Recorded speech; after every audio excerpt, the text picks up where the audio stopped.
Mes chers amis, bienvenue à Avignon, dans ce majestueux Palais des Papes. Merci à vous tous d'être venus si nombreux et merci tout particulièrement aux différents intervenants que je présenterai tout à l'heure et qui ont accepté cette invitation que je leur ai faite au nom de notre groupe parlementaire Europe des Nations et des Libertés, dont vous savez qu'il est composé de 37 députés de 9 pays différents et qui est à lui seul finalement emblématique de notre volonté de construire une autre Europe et non pas d'être opposé à l'idée européenne.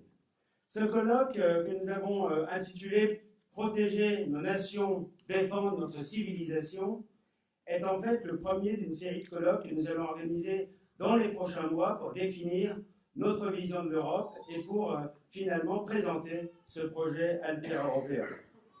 Caricaturés par nos adversaires, nous sommes généralement affublés du qualificatif d'eurosceptique quand ce n'est pas tout simplement d'europhobe. En réalité, nous affirmons que l'Union européenne, sous sa forme actuelle, de par ses orientations mondialistes et par son fonctionnement totalement antidémocratique, est une anti-Europe, une superstructure bureaucratique qui nuit aux intérêts vitaux de nos peuples et de nos nations. Mes chers amis, ayons bien à l'esprit que leur anti-Europe n'a que 60 ans d'existence, tandis que notre Europe s'appuie sur plusieurs millénaires au cours desquels se sont forgées les identités des peuples qui la constituent. Voilà pourquoi j'ai souhaité que nous nous réunissions aujourd'hui dans un lieu chargé d'histoire. Le Palais des Papes d'Avignon, qui nous accueille aujourd'hui, est rien de moins que le plus grand édifice construit dans le style gothique qui, parti d'Île-de-France, s'est développé sur tout notre continent. Comme vous l'avez sans doute remarqué, nous nous trouvons actuellement ici dans une salle qui porte le nom de Benoît XII. Il s'agit du 3e pape installé en Avignon, celui-là même qui lança la construction du palais en 1335, soit 30 ans après l'élection du premier pape français, Clément V.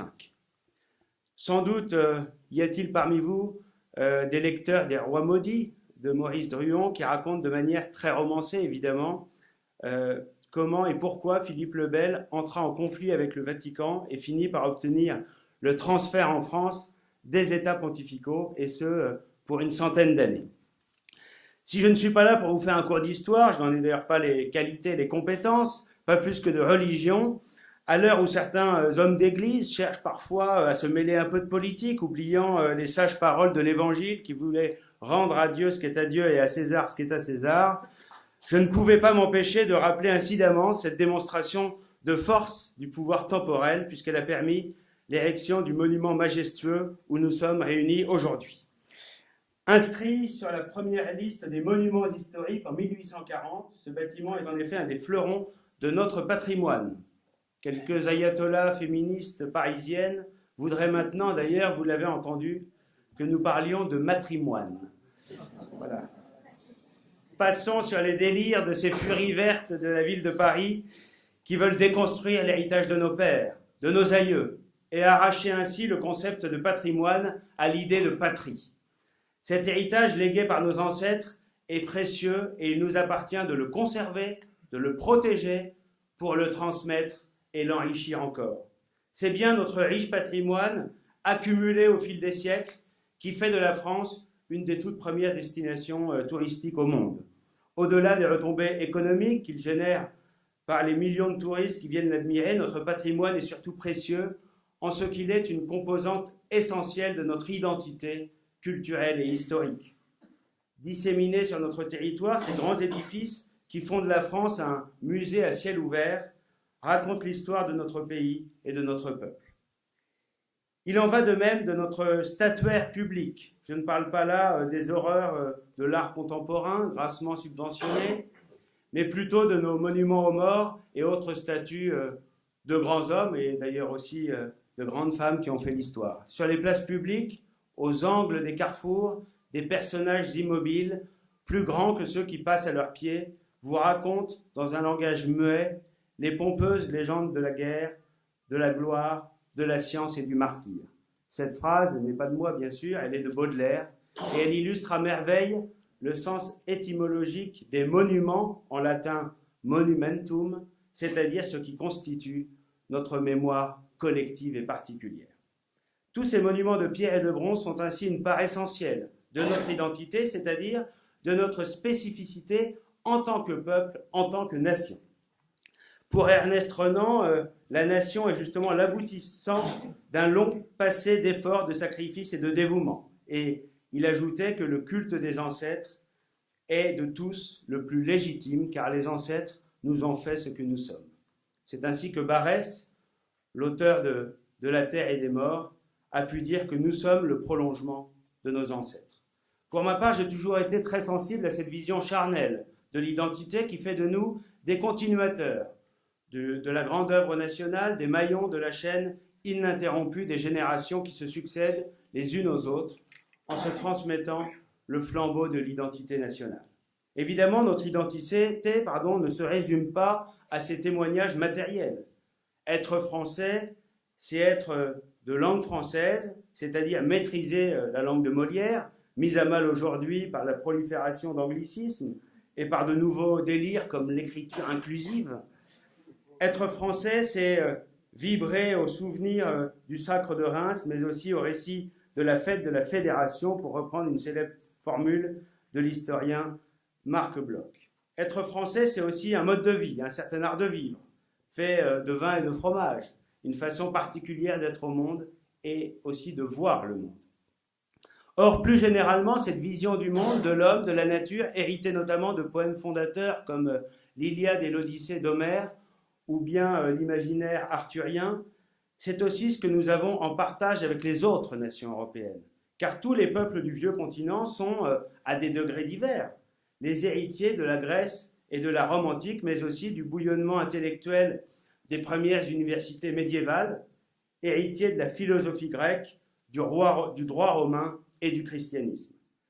Même s'il y a évidemment des spécificités nationales et régionales, parfois très fortes et singulières, tous les peuples d'Europe ont été influencés par les mêmes grands courants de pensée et d'art. Oui, mes chers amis, nous partageons une même vision de l'homme, mais aussi de la femme, car des divinités antiques à la Vierge Marie, en passant par la tradition de l'amour courtois et par les grands personnages féminins qui ont marqué l'histoire, les femmes ont toujours été respectées, protégées en Europe. Et cela bien avant...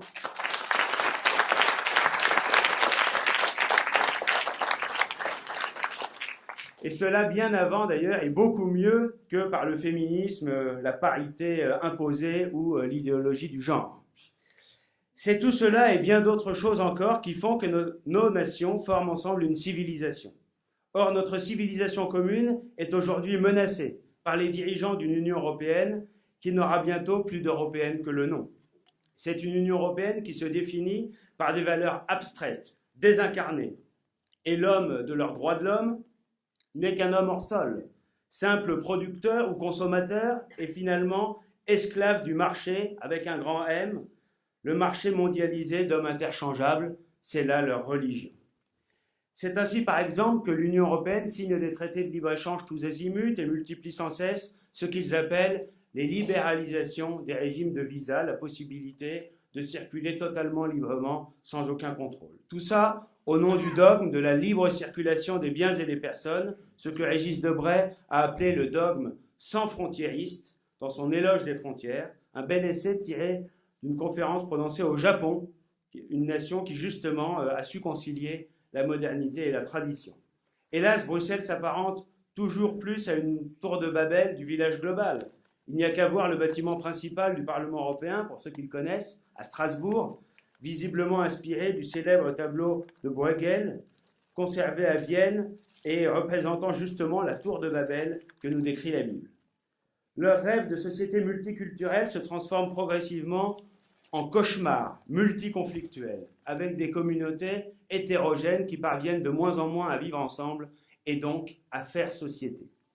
Il n'y a qu'à voir aussi à quoi ressemble aujourd'hui la ville de Bruxelles. Mardi dernier, j'étais à Sofia, la capitale de la Bulgarie, avec les autres représentants des groupes politiques du Parlement européen. Nous avons eu notamment un échange très intéressant avec le Premier ministre bulgare Boyko Borisov.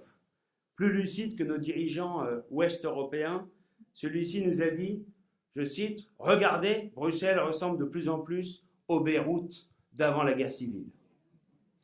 Mes chers amis, je ne vais pas noircir davantage le tableau. Si vous êtes ici, c'est que vous avez les yeux ouverts sur la réalité. Pour reprendre la belle formule du poète allemand Hölderlin, « Là où croit le péril, croit aussi ce qui sauve ».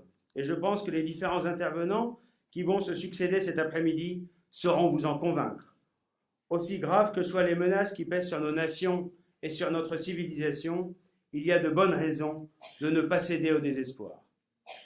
Alors je souhaiterais, mes chers amis, vous présenter ceux qui vont être nos intervenants de cette journée de travail, de réflexion et de convivialité. Tout d'abord, je lui céderai la parole dans un court instant. Julien Sanchez, il est maire de Beaucaire, président de notre groupe.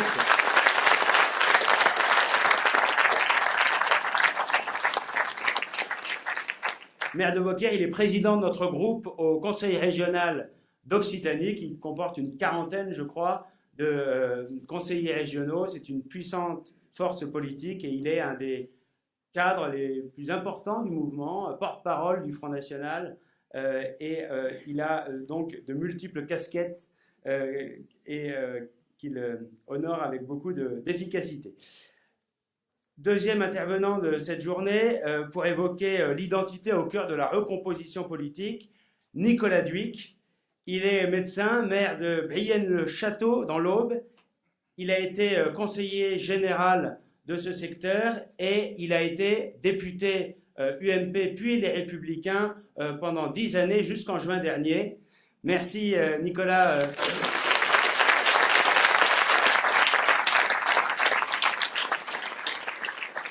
Merci de votre présence aujourd'hui parce que vous êtes la démonstration qu'il y a dans les différentes familles politiques des hommes et des femmes qui pensent avant tout à l'intérêt général.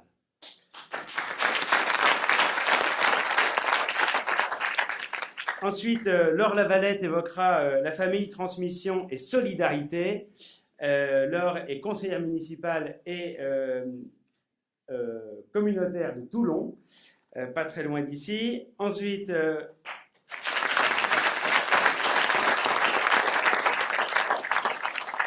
nous aurons une table ronde consacrée à l'immigration et l'islamisme. Quelle réponse politique? Avec Mylène Troszczynski, qui est députée européen,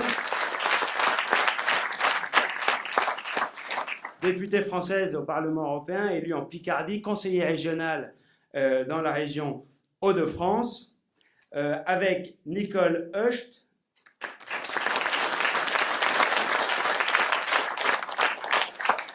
qui a brillamment été élu il y a quelques semaines seulement député allemand au Bundestag, parmi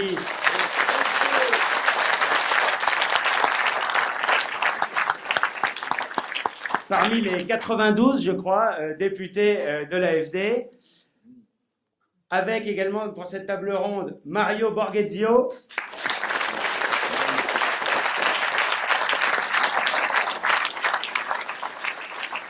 il est une figure de la Lega Nord italienne. Il a eu des fonctions ministérielles dans le premier gouvernement de Silvio Berlusconi comme secrétaire d'État à la justice. Il est aujourd'hui député français au Parlement européen dans le groupe ENL. Italien, mais dans le français aussi.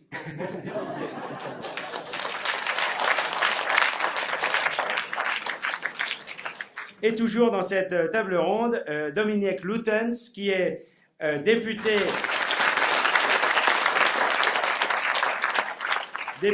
au Parlement régional de Bruxelles-Capitale, où il dirige depuis 1995 le groupe du Vlaams Blok, devenu Vlaams Belang.